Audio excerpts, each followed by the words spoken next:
এই তো রাজসভায় সবাই আজ সময়ে চলে এসেছে দেখছি। সময় তো আসতেই হবে মহারাজ। শীত কেটে বসন্ত এলো, কদিন পরে বসন্তেও হসন্ত না মানে পূর্ণচ্ছেদ পড়বে। এখন তো সকাল সকাল উঠছি, সকাল সকাল আসছি। কি বললে পণ্ডিত? কিছুই মাথা মুন্ডু বুঝলাম না। পণ্ডিত মশাই সোজা ভাষায় বলতে চাইছেন গরমকাল চলে এলো, তাই ঘুম ভাঙতে কারো দেরি হচ্ছে না, তাই সবাই তাড়াতাড়ি আসছে। একদম তাই। হ্যাঁ, গরমকাল। গরমকালের প্রথম দিন মানে নববর্ষ, আর নববর্ষ মানে হালখাতা, হালখাতা মানে মিষ্টি শরবত। আহা, বিকেল থেকে সন্ধেবেলাটা জমে জমজমাট। তাহলে তো সেদিন গোপালেরই দিন, হ্যাঁ? ভরপেট মিষ্টি ভোজন, হ্যাঁ? মিষ্টি নোনতা সবই হয়। যে কটা জায়গায় নিমন্ত্রণ পাই সব দোকানে কিছু অগ্রিম দিয়ে হালখাতা চালু করি, আর তারপর শুরু হয় ভুনিভোজ। এটা অত বড়াই করে বলার মতন কিচ্ছু না। আমি প্রত্যেকটা দোকানে ধার মিটিয়ে শোধ করে আসি, কোথাও কোনো ঋণ থাকে না। নতুন বছর নতুন জীবন, দেশ বিদেশ থেকে যে কত নিমন্ত্রণ আসে সে আর কি বলবো। দেশ বিদেশ থেকে নিমন্ত্রণ আসে আপনার? সত্যি কথাই বলছি, আমার বাড়িতে কত নিমন্ত্রণ আসে জানো? জানলে তোমার চোখ কপালে উঠবে। বাবা, বাবার কিছু নেই, খরচ করতে হয় বুঝলে, তোমার মতন কিপটে নাকি। তাহলে সব নিমন্ত্রণ আপনি নিজে গিয়ে রক্ষা করেন? রক্ষা করিবই কি, ধার দেনা না থাকলেও অগ্রিম দিয়ে খাতা খুলে আসি। বাবা,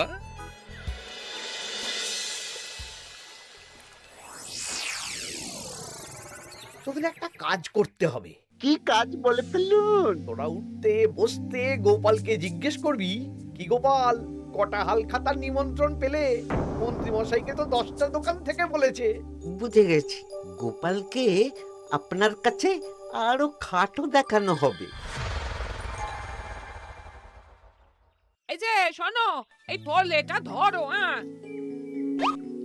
আর মুদির দোকান থেকে 500 মুগ ডাল আর 1 কেজি চিনি নিয়ে এসো তো।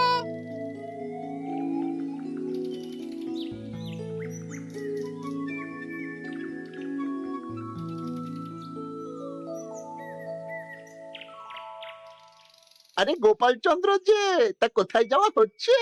নিজের বাড়িতে যাচ্ছি। আমি তো আর তোদের মতন বাউন্ডুলে নই যে দিন রাত রাস্তায় রাস্তায় ঘুরে বেড়াবো। সামনে তো পয়লা বৈশাখ, সেদিন কেউ কি বাড়ি বসে থাকবে?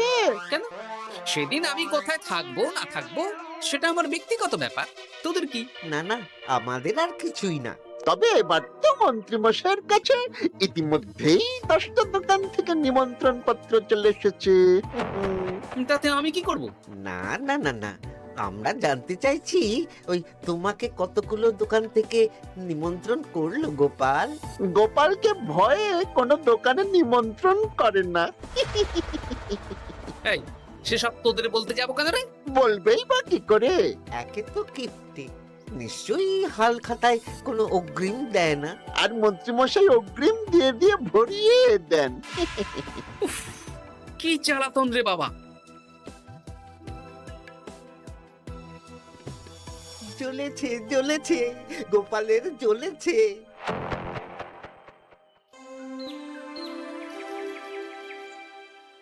তা কি খবর বলো? সবাই হালখাতার কেমন নিমন্ত্রণ পাচ্ছ? আমার মহারাজ ওই 2 জায়গা থেকে নিমন্ত্রণ এসেছে, ভোলার দোকান আর এক মুদির দোকান থেকে। আমার একটা কলমের দোকান থেকে নিমন্ত্রণ এসেছে মহারাজ। মহারাজ, আমার ওই একটা কামারশালা থেকে নিমন্ত্রণ এসেছে, আর মুদির দোকান থেকে। আর মন্ত্রী, তোমার কি খবর? মহারাজ, আমার আপাতত 17টা নিমন্ত্রণ এসেছে। বেশ বেশ। আমি তো আর গোপালের মতন কিপটে না, গোপালকে লোকজন ভয়ে নিমন্ত্রণ করে না। এই এই এই, তোমরা ঝগড়া করো না। আমি যেটা বলছি সেটা শোনো। পয়লা বৈশাখের দিন দুপুরবেলা রাজবাড়িতে তোমাদের সবার নিমন্ত্রণ রইল। সেদিন দুপুরে একটু খাওয়া দাওয়া হবে। বাহ, তাহলে তো বাংলা নববর্ষের প্রথম দিনটা জমে যাবে। একদম। কিন্তু সন্ধেবেলাটা জমবে না। কেন? আপনি এমন কেন বলছেন মন্ত্রী মশাই? কারণ এই হাল খাতায় তোমাকে কজন আর নিমন্ত্রণ করবে বলো? যতজনই করুন না কেন, আমি অগ্রিম দিয়েই আসি। সে তুমি পেটুক বলেই যাও, কিন্তু এবারে তোমার থেকে আমি অনেক বেশি নিমন্ত্রণ পাবো। আবার শুরু হতে চলেছে। এই তোমরা থামো। পণ্ডিত, নববর্ষের দিন রাজবাড়িতে পুজো হবে। আমি জানি তুমি সেদিন খুব ব্যস্ত থাকবে, কিন্তু রাজবাড়ির পুজোটা মনে করে করে দিতে হবে। নিশ্চয়ই মহারাজ, নিশ্চয়ই। আর গোপাল, মন্ত্রী, তোমরা দুজনেই আমাকে হাল খাতার নিমন্ত্রণ পত্র দেখাবে। কে কতগুলো নিমন্ত্রণ পত্র পেয়েছো? এতেই বোঝা যাবে যে কে কত জনপ্রিয়।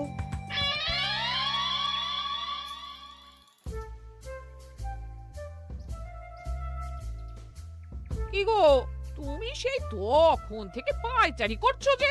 খাবারটা তো জল হয়ে গেল গো। গিন্নি, আমাকে কিছু একটা করতেই হবে বুঝলে। মন্ত্রী মশাই দিন রাত আমার পিছনে লেগে আছে। আরে কি হয়েছেটা কি? হ্যাঁ, উনি বলছেন উনি নাকি কৃষ্ণনগরের সবচেয়ে জনপ্রিয়, তাই ওনার কাছে নববর্ষের হাল খাতায় সবচেয়ে বেশি নিমন্ত্রণ আসে। হাল খাতার নিমন্ত্রণ দিয়ে কি জনপ্রিয়তা বিচার করা যায় নাকি? কে কাকে একটা চিঠি পাঠালো আর সে মহান হয়ে গেল? হ্যাঁ, ঠিক বলেছ গিন্নি, চিঠিতেই কাপ করো। দিন রাত উঠতে বসতে কথা শোনানো, আমি দেখাবো মজা।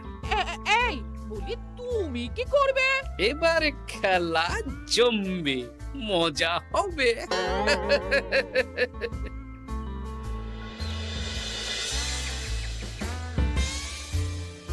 কাজ হয়ে যাবে তো? হ্যাঁ হ্যাঁ, হয়ে যাবে গোপাল দাদা, কোনো চিন্তা করো না।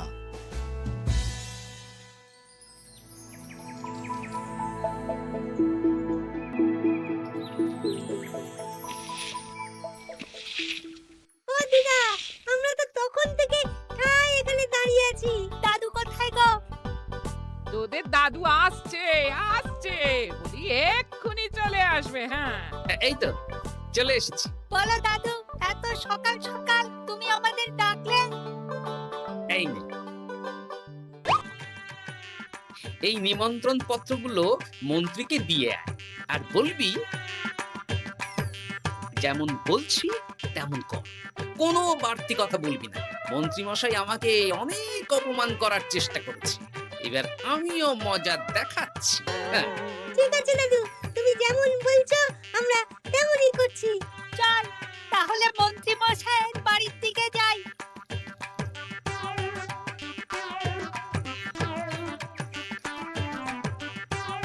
আরে ওই তো বটা কাকা, ঘটা কাকা, চল ওদের দিকেই ধরি। এই যে বটা কাকা, ঘটা কাকা, তোমরা ভালো আছো? হ্যাঁ আছি। তা তোদের জন্য কি লাভ? না, লাভ লোকসান নেই, আমরা তো উপকার করতে এলাম। উপকার? তোমরা হলে মন্ত্রী মশাইয়ের খাস লোক, তাই ভাবছি কথাটা তোমাদের বলবো না মন্ত্রী মশাইয়ের কাছে সরাসরি গিয়ে বলবো। কি কথা? কয়েকটা লোক এসে মন্ত্রী মশাইকে খুঁজছিলেন, আমাদের জিজ্ঞেস করলেন মন্ত্রী মশাইকে আমরা চিনি নাকি। তা তোরা কি বললি? বললাম চিনি। ওনারা এই চিঠিগুলো আমাদের হাতে ধরিয়ে দিলেন, তারপর বললেন ওই পুজংপুর গ্রামে 15টা দোকানে পয়লা বৈশাখে মন্ত্রী মশাইয়ের নিমন্ত্রণ আছে। আচ্ছা তাই বুঝি? দে দে, আমরা এই চিঠিগুলো দিয়ে আসছি, তোরা বাড়ি যা। বেশ, গেলাম তাহলে। বলিস কিরে বটা ঘটা, ভুজংপুর? হ্যাঁ এই দেখুন না, রং বেরঙের নিমন্ত্রণ পত্র। বাবা, জন্মে ফুচুংপুরের নামই শুনিনি, যাওয়া তো দূরের কথা, তাও আমাকে পয়লা বৈশাখে নিমন্ত্রণ করেছে। তার মানে আপনি কত জনপ্রিয় ভাবতে পারছেন? হ্যাঁ, অতুলনীয়, অভাবনীয় জনপ্রিয়তা। এই আনন্দে আমাদের কিছু খাওয়ান। এখন কি খাওয়াবো? নববর্ষের দিন তো অনেক মিষ্টি পাবো, সেদিনকে প্রাণ ভরে খাস। বেশ, আপনি তাহলে চটপট নিমন্ত্রণ পত্রগুলো দেখে নিন। এ কি, মন্ত্রী এখনো এলো না যে? হয়তো উনি খুব ব্যস্ত। যাই হোক, শোনো গোপাল, তোমাদের তো আগেই বলেছি এবছর রাজবাড়িতেও নববর্ষের দিন লক্ষ্মী গণেশ পুজো হবে। হ্যাঁ মহারাজ, তা তো বলেছেন। তা তোমাকে একটা দায়িত্ব দিতে চাই। বলুন মহারাজ। কি দায়িত্ব?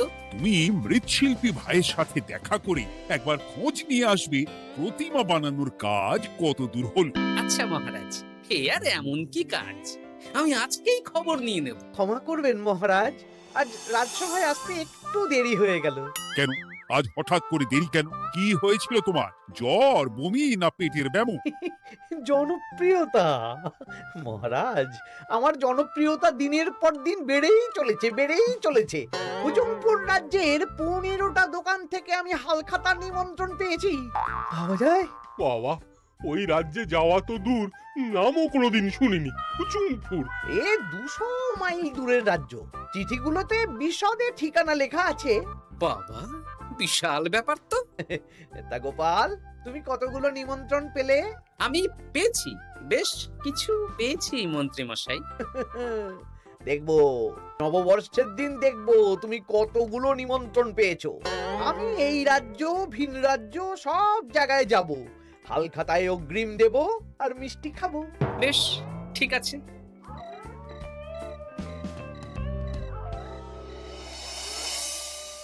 এবার মজা হবে। শোন, তোরা কোনো কথা বলবি না, তোরা শুধু আমার পিছু পিছু আয় আর মন্ত্রী মশাইয়ের বাড়ির দরজার সামনে চিঠিগুলো ফেলে দে। আচ্ছা দাদু।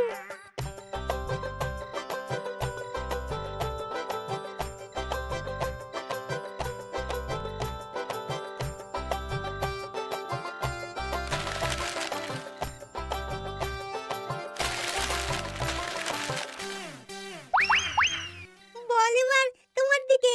ঠিক বলেছিস, মন্ত্রী মশাই উঠতে বসতে অনেক অপমান করেছেন। ওনার জনপ্রিয়তা বেশি, তাই ওনার অহংকার। অহংকারে মাটিতে পা পড়ছিল না, তাই না দাদু?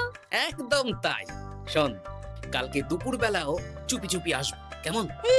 দুপুরে যখন মন্ত্রী মশাই ভাত ঘুম দেবেন ঠিক তখন। চল এখন বাড়ি যাই।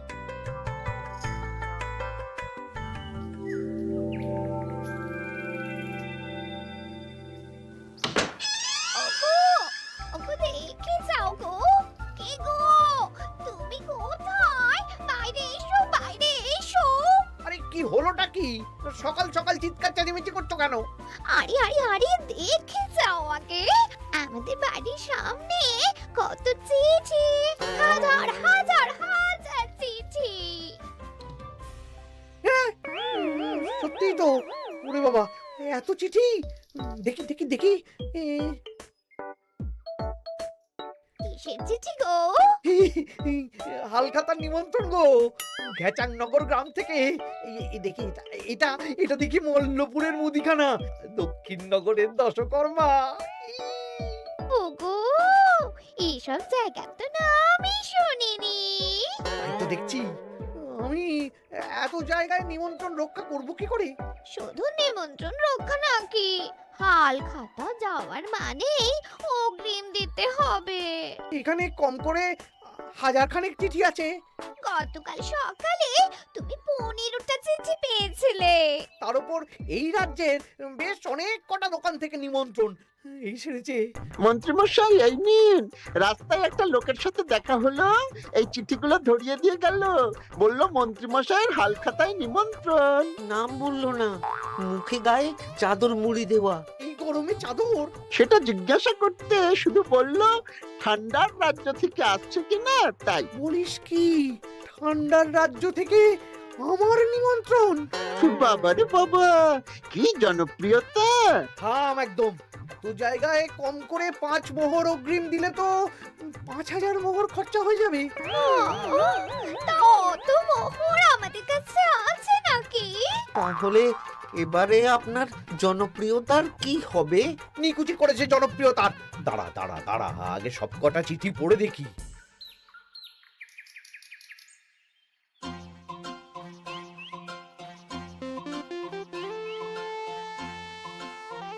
আরে এই তো পটু ভাই, তোমার বাড়িতে যাচ্ছিলাম।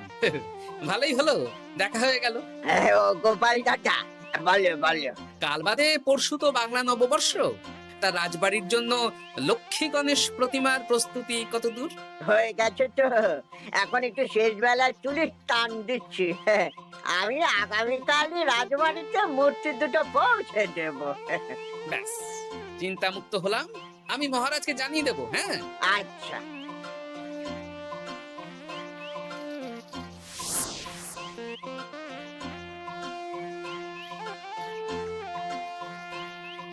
পুটির বাবা, তোমাকে সকাল সকাল যে কাজটা করতে বলেছিলাম সেটা করেছে তো? হ্যাঁ গোপাল দাদা, সব চিঠি বটা ঘটার হাতেই ধরিয়ে দিয়েছি। তা তোমাকে চিনতে পারেনি তো? না না, চিনবে কিভাবে? আমি তো চাদর মুড়ি দিয়ে দেখা করেছি। এই চাদরটা? হ্যাঁ, তাহলে এটা এখনো গায়ে দিয়ে মুখ খুলে ঘুরছো কেন? হ্যাঁ, এক্ষুনি খোলো খোলো খোলো। ঠিক বলেছো। দুপুরবেলা অনেক কাজ আছে। কি কাজ? শোনো। আচ্ছা। কি মুশকিল, এখন এতগুলো চিঠি আমাকে একা পড়তে হবে। তাহলে এখানেই বসে থাকো, বুঝলে? খাও দাও আর চিঠি পড়ো। নববর্ষে আবার সব জায়গায় নিমন্ত্রণ রক্ষা করতে যেতে হবে তো। আরে ওফো, কি জ্বালা। আমরা তাহলে এখন আসি। হ্যাঁ, ভাগ ভাগ।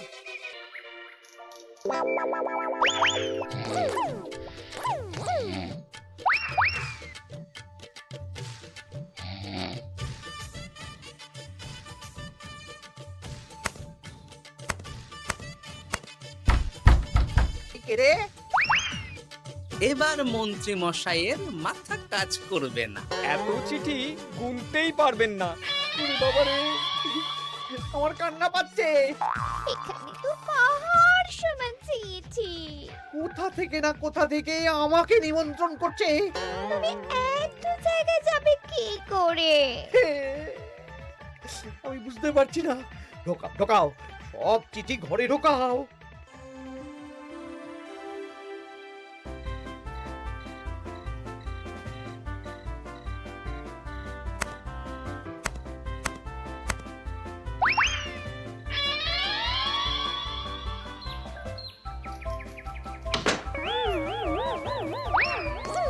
ওগো, রাতে আবার চিঠি এসেছে।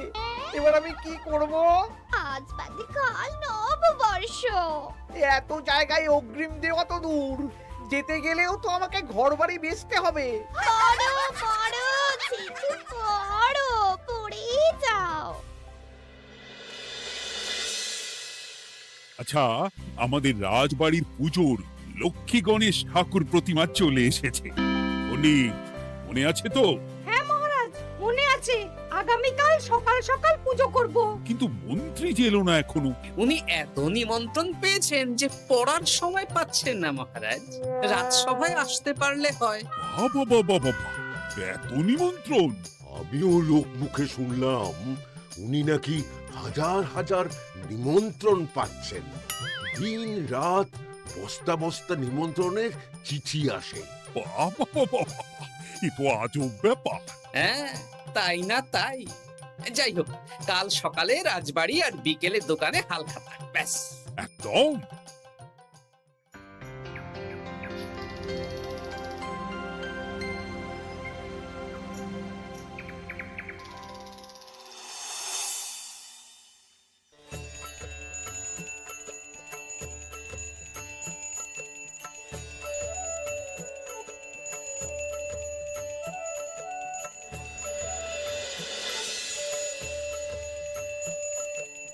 শুভ নববর্ষ মহারাজ। শুভ নববর্ষ। দেখো দেখো, আরতি দেখো। পুজো হয়ে গেলে সবাই মিষ্টি মুখ করে তবে যেও কিন্তু। নিশ্চয়ই নিশ্চয়ই মহারাজ।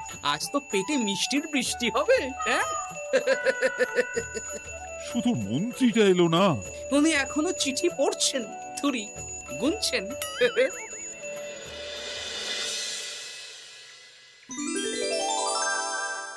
আমার কি সৌভাগ্য! রাজবাড়ির সবাই আমার দোকানে হাল খাতা করতে এসেছে। শুধু মন্ত্রী মশাই আসেন। হ্যাঁ, ওকে কদিন ধরে রাজসভাতেও দেখছি না। ভোলা, এই নাও তোমার অগ্রিম। আমাকে যেতে হবে। এ কিরকম হালখাতা রক্ষা মন্ত্রী মশাই? শুভ নববর্ষ বলুন, আমরা সবাই এখানে আছি। সবার সাথে কথা বলুন। হ্যাঁ, এ তো অভদ্রতা। তুমি দাঁড়াও। মহারাজ, আমাকে ছেড়ে দিন। আমার মাথা কাজ করছে না মহারাজ। কত হাজার যে নিমন্ত্রণ পেয়েছি, ঠিক ঠিকানা নেই। তা সব নিমন্ত্রণ রক্ষা করতে পারবে তো মন্ত্রী? না না না না, অত সম্ভব নাকি? দেশ বিদেশ, এই রাজ্য ভিন রাজ্য, ফতুংপুর, হ্যানা ত্যানা সব জায়গা থেকে নিমন্ত্রণ পেয়েছি। তাহলে আপনি যে রাজসভায় বড় মুখ করে বললেন আপনি নববর্ষের দিন যত জায়গায় নিমন্ত্রণ পান সব জায়গায় হালখাতা রক্ষা করেন আর অগ্রিম দিয়ে আসেন। এ আমি জানি নাকি যে এত নিমন্ত্রণ পাবো? তাহলে তো মন্ত্রী তুমি ভুল করেছো। সেদিন গোপালকে নিচু দেখানোর জন্য অহংকার করা তোমার উচিত হয়নি। হ্যাঁ, আমার ভুল হয়েছে, আমাকে ক্ষমা করুন। অনেক দেরি হয়ে যাচ্ছে, আমাকে যেতে দিন। এই রাজ্যের নিমন্ত্রণ রক্ষা করে অন্য রাজ্যেও যেতে হবে মহারাজ। অন্য রাজ্যে কোথাও যেতে হবে না মন্ত্রী মশাই, সে কি? কেন? কারণ সব চিঠি আমি পাঠিয়েছি। একটা ছাপাখানায় বলে বিভিন্ন জায়গার নিমন্ত্রণ পত্র ছেপে আপনার বাড়ি পাঠিয়েছি। হ্যাঁ? হ্যাঁ নয় হ্যাঁ, যাতে আপনার বছরের প্রথম দিনে অহংকার ভাঙে।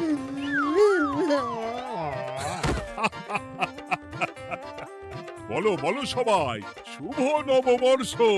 শুভ নববর্ষ। হাসির রাজা, জ্ঞানের রাজা, রসিক রাজা।